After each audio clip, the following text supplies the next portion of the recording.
Est-ce que vous connaissez SAGE, soit Service aux jeunes? On va vous le faire découvrir d'ailleurs avec la coordonnatrice à l'intervention du projet SAGE qui est avec nous, c'est Chloé Robitaille. Salut. Bonjour. Merci d'être là. Qu'est-ce que c'est SAGE, Service aux jeunes? Parce que vous l'appelez plus SAGE que Service aux jeunes. Là. Exactement. En fait, l'acronyme a pris le dessus sur son nom officiel. Donc, SAGE, c'est très simple. On est un projet d'intervention et de prévention auprès des adolescents et des jeunes adultes, donc 12 à 24 ans, qui sont soit impliqués dans une trajectoire délinquante, un réseau criminalisé ou qui en sont à risque. OK. Et je pense que vous pouvez vous concerter plusieurs organismes ensemble là, pour former SAGE, si j'ai bien compris. Oui, en fait, SAGE a été créé en 2014 suite à une montée de la criminalité juvénile à Laval. Donc, c'est suite à une grosse concertation de ce qui s'appelait avant la table gang de rue de Laval qui sont allés créer le projet SAGE qui est chapeauté par différents organismes communautaires et institutions à Laval. OK. Et est-ce que, justement, on a, depuis le début de la pandémie, on entend beaucoup parler malheureusement, de voies de fait, on entend beaucoup parler d'armes à feu, il y a plusieurs choses qui sont répertoriées dans les médias en général. Est-ce que vous remarquez la chose aussi ou c'est seulement que des cas isolés? Hein? Je ne serais pas prête à dire que c'est des cas isolés. Oui, avec l'arrivée de la pandémie, on a vu une augmentation de la criminalité juvénile. Je dirais principalement parce qu'en fait, on leur a coupé toute leur activité. Un adolescent, c'est en train de se découvrir, c'est en construction identitaire, ça a besoin d'essayer des choses, ça a besoin d'être occupé.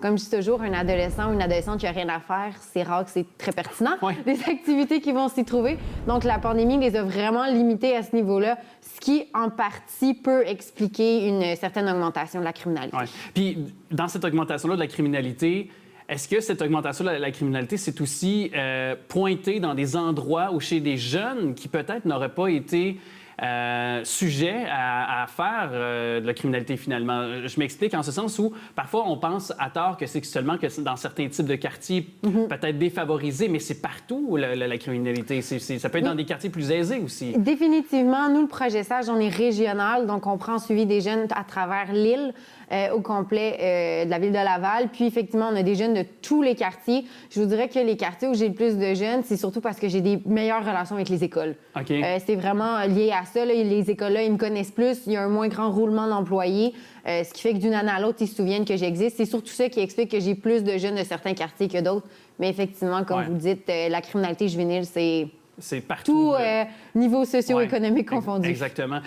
Comment on intervient auprès d'un jeune? Comment vous aussi, mais comment aussi, je vais déployer ma question dans un deuxième temps, mais les parents de ces jeunes-là, les tuteurs, par exemple, peuvent intervenir. Mais évidemment, commençons par vous au sein du projet. C'est très simple. Je vous dirais que ce soit moi, les parents ou un tuteur, la clé numéro 1 du succès, c'est l'écoute.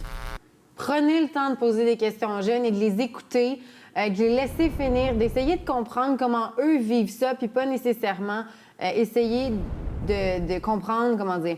Faut pas se prendre comme point de référence. Le but, c'est pas que vous compreniez mieux, c'est que comprendre comment eux le vivent, comment eux perçoivent ça. Ça va vraiment nous aider à trouver la logique dans leur comportement qui peuvent nous sembler totalement illogiques, mais il y a quand même une suite d'événements qui peut expliquer ça. Donc, nous, avec SAGE, c'est beaucoup ça qu'on fait. On essaie de comprendre à quel besoin est-ce que la criminalité répond parce que nous, on est vraiment dans l'angle que les comportements qu'on adopte sont pour répondre à un besoin. Et malheureusement, parfois, c'est une réponse, un comportement inadéquat qui est utilisé. Fait que c'est de déterminer à quel besoin ça répond. Puis après ça, on essaie d'y trouver des alternatives positives. Puis ça, je veux dire, il n'y a pas besoin d'avoir été intervenant pour se concentrer sur cet angle-là. Oui, et d'ailleurs, ces alternatives positives, donc ces solutions-là positives, elles peuvent se déployer sur plusieurs axes. Il y en a des solutions. La prévention est une? Bien, c'est sûr que la prévention en est une. Sinon, mettons qu'on parle d'intervention, c'est-à-dire des jeunes qui ont commis des crimes ou des délits, en fait. C'est voir avec eux, qu'est-ce qu'ils ont envie de faire? Nous, c'est notre point de départ. Toi, on va dire Alex, tu es un jeune, tu es délinquant, mais c'est quoi tes intérêts? Qu'est-ce qui te rend heureux? Dans quoi tu te sens compétent? Te donner un sentiment de compétence, c'est super important. Puis nous, c'est ces angles-là qu'on va y aller. Donc, ça peut être l'école, ça peut être le travail, ça peut être le sport, ça peut être les arts. Oui, j'ai effectivement beaucoup d'artistes dans mes jeunes. Donc, nous, c'est vraiment, on essaie de voir avec ces jeunes-là, mais qu'est-ce qui, toi, il t'allume? Qu'est-ce qui te rend heureux?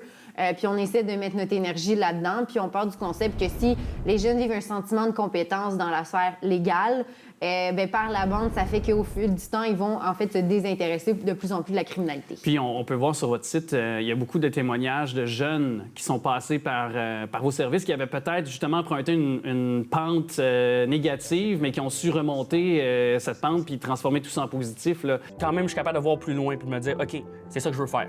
Je vais dire, peut-être pour la première fois, je sais que je suis capable. Ça pullule de cas de jeunes qui ont passé par chez vous puis que maintenant, ils sont dans le droit chemin, là. Ben oui, je veux dire, c'est rare des criminels de carrière. Quelqu'un qui me dit, là, Chloé, tu sais quoi, moi, dans la vie, je vais être criminel, ça arrive pas. C'est ça. J'ai rencontré plus d'une centaine de jeunes et j'en ai jamais rencontré un que c'est son objectif de vie. Souvent, c'est qu'ils ne voient pas d'autres alternatives pour avoir réponse à leurs besoins, avoir accès à des ressources. Fait que nous, on est vraiment juste là pour les aider. Fait qu'effectivement, on en a plein que, à la longue, là, je vous cacherai pas que c'est long, là, c'est pas une histoire de 2-3 mois. Non, exact. Ils arrivent à se retrouver puis à voir un peu quel chemin qu'ils pourraient prendre qui répond à leurs besoins, outre que vendre la drogue. Oui, bien, on espère effectivement, parce que notre jeunesse, on en a tant besoin pour toutes sortes de choses. Notamment, évidemment, on n'a qu'à penser notre relève. On a besoin de ces jeunes-là pour occuper nos emplois puis effectivement participer à l'économie et à la communauté ici lavalloise. Mais il y a d'ailleurs, parlant de ça, il y a anciennement la table de gang de rue de Laval qui a été rebaptisée, je vais le dire comme ça, table lavalloise en criminalité juvénile et violence urbaine, c'est bien ça? Oui, c'est ça. Donc, la table va sur la criminalité juvénile et la violence urbaine. Voilà. Et pourquoi vous avez rebaptisé, changé ce nom-là? En fait, c'est très, très récent. Vous avez presque l'exclusivité. OK, merci. C'est parce qu'on trouvait que le nom de table gang de rue reflétait plus la nature des discussions qui se passaient à la table. Gang de rue, d'abord, c'est un mot qu'on n'utilise plus. Okay. C'est un mot qui est vraiment... Est-ce que c'est parce que c'est négatif un peu aussi? C'est juste qu'il y a énormément de préjugés, de stéréotypes qui viennent avec. Puis, ce qu'on a réalisé, c'est que si on demande à un jeune de nous expliquer quel sens que ça a pour lui, ce mot-là, c'est pas la même définition que la police qui utilise ce mot-là ou même le milieu de la recherche qui l'utilise. C'est pour ça que nous, même à Sage, on va utiliser toujours le terme réseau criminalisé. Les réseaux, je trouve que ça reflète beaucoup plus, en fait, qu'est-ce qui se passe que le concept de gang. Puis pour la table, bien, ce qu'on parle justement, c'est les différentes formes de violence qui se passent dans le milieu urbain, comment est-ce qu'on peut les prévenir et réagir de manière sécuritaire. Puis c'est toutes les composantes de la criminalité qui se passent chez les jeunes. OK.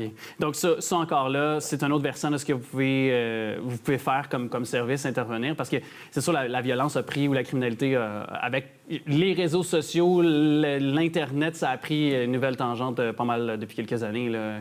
Alors vous vous adaptez aussi de cette façon-là. Très intéressant. Évidemment, tous les liens sont au bas de l'écran si on veut peut-être avoir de l'information. Peut-être aussi, si on pense qu'on a notre jeune, justement, prend une direction négative, on peut avoir recours à vos services. J'imagine qu'il y a toujours des intervenants qui sont là. Oui, moi, j'ai une équipe présentement de 10 intervenants qui sont les travailleurs de rue de l'organisme TRIL, donc Travail de rue Île de Laval. Puis la joie de notre travail, c'est qu'on fait notre horaire. Fait qu'il y a moyen qu'on puisse travailler de soir, de jour, de fin de semaine. Aussi, selon vraiment tout le temps les besoins de la semaine, les besoins des jeunes. Donc oui, nous, à partir du moment qu'on reçoit un jeune, c'est pas du 9 à 5 du lundi au vendredi, là, on s'adapte vraiment beaucoup. Bien, merci beaucoup d'être passé nous en parler. Merci, c'était essentiel, surtout dans des temps encore un petit peu incertains. On est encore en pandémie, alors peut-être des jeunes qui ont besoin de vos services. Merci. Bien, ça fait plaisir, merci.